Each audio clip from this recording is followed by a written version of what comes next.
What's going on, everybody? It's Become Prime here, and today we've got some more unboxings to do. I got some extra equipment in today, so we're just going to go ahead and take a look at that. And yeah, I'm going to mention a few reviews on some of the products I did last time, so if you haven't seen my huge Amazon haul video, there's going to be a card for it right there. Just go ahead and click that, and it will give you a good idea what we unboxed last time. Anyway, so on to the huge thing here. This is the Manfrotto 4D shoulder case, or well, shoulder bag, whatever you want to call it. I needed a case because the Amazon bag that you see back there, I've been using that for transporting my stuff, and I just don't feel comfortable using it. I can't fit my camera in there. I barely can fit the microphone in there. I can fit 2 lenses, that's about it. And yeah, so just generally it wasn't doing what I wanted it to do as far as space-wise. So I went and got one of these. I picked this up from B&H Photography for roughly $36, and they retail for $100 apparently. So I got a deal. I was originally going to get something else, but I figured, like, you know what, this fits what I need, and it's extremely affordable. I was like, okay, so I got that. The next thing I got here is a new SD card. Just hold that up to the camera, let it focus in there. There we go. So I got that, and it's a SDXC card, 64 gig, and actually has 4 Mac on it. Now, I find this kind of funny because for Macs, what they have for Macs is, it's kind of a stereotype. And the stereotype, I'm going to let you guys know right now, I have an Apple computer, I have an Apple phone, I probably someday will have the Apple Watch if they come out with the 2 and it's better, because Preston over at TechSolid told me that the Apple Watch is probably something to pass on, and I somewhat agree with him. So I'm waiting for the 2, which will eventually come out, but I do have an iPhone, and I have my Mac over there, and I have an iPod, all that kind of stuff. I am an Apple enthusiast, and the stereotype for Apple products is that they're just generally more expensive than anything else. Now, this is branded for Mac. It literally says for Mac on it. It's white, and this was about $5 cheaper than the alternative 64 gig that was in black, and the speeds weren't much different. And I was like literally saying, I was like why? Why am I going to spend $5 more to get just a little bit more speed when I'm only doing really video? I mean, I do photography, but I don't do burst photography. I have no need whatsoever for any speed enhancement. So I went with these. I saved $5. I got a second one just to give you guys an idea of how good the packaging is. It took me, I'd say, give or take about 10 minutes to get this open. I had to tear and pry, and eventually I said fuck it because I could not get this open in my hand, and I went and got a knife, and that's how I got it open. But yeah, the packaging on these is insane. Like, I mean, come on. It's an SD card. It doesn't need to be bulletproof shit. Now then, on to what I think may be the best purchase I've made to date.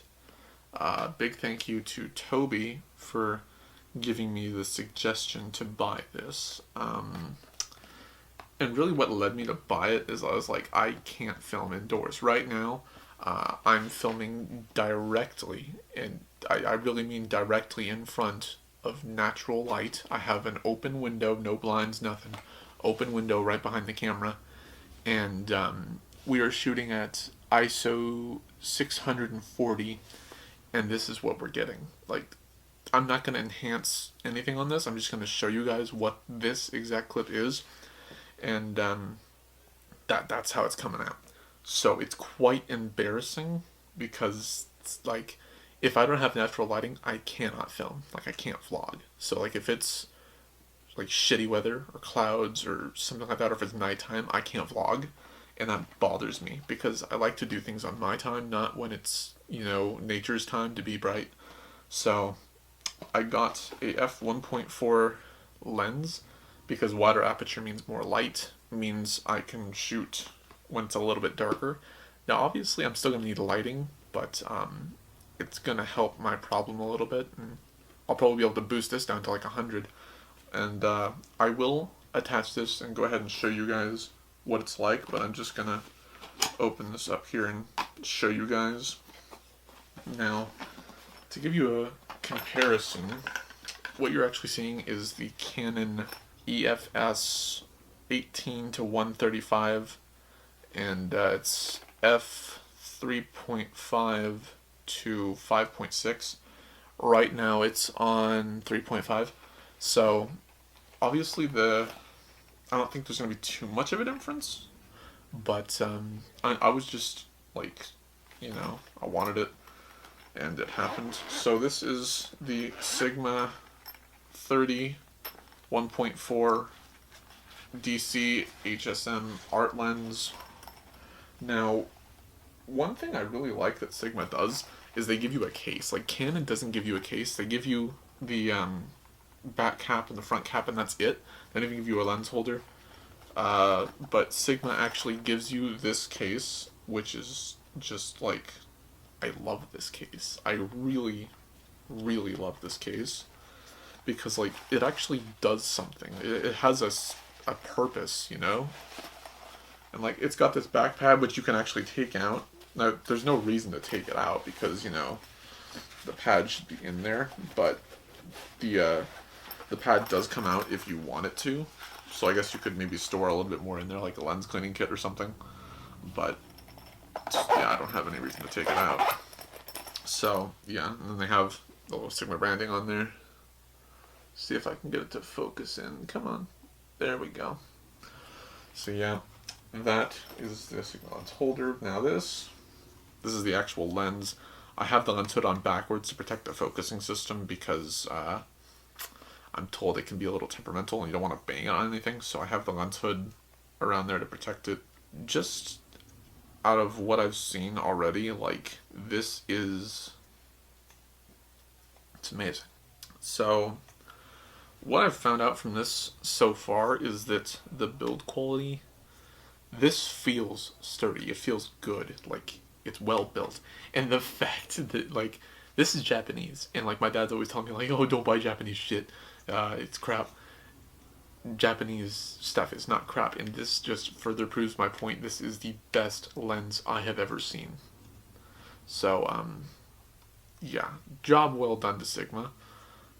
Anyway, now what I'm going to do is I'm going to go ahead and stop this recording. I'm going to put this lens on so you guys can see what it's like, and we'll get back to the video there.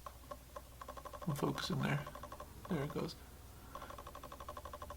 The focusing noise on this is just a little bit ridiculous, which I don't know too how much I feel about that. On the STM lens, you can't even hear it, but it's kind of ridiculous on this. The sound is absolutely ridiculous. Is this my new film lens? Probably not. Is this my new vlog lens? I'm thinking so. There's no reason not to have this be a new vlog lens. Right now we are shooting on ISO 100. Yeah, this is 100 at f1.4.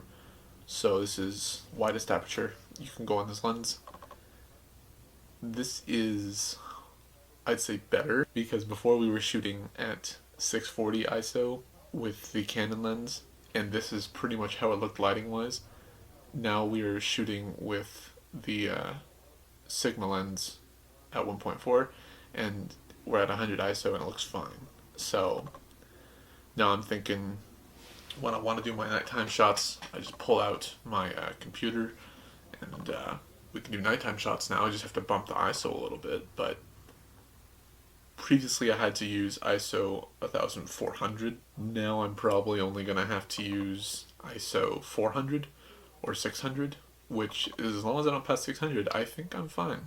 So thank you guys for watching. I hope you enjoy the new lens that I'm going to be using, and we'll see you next time.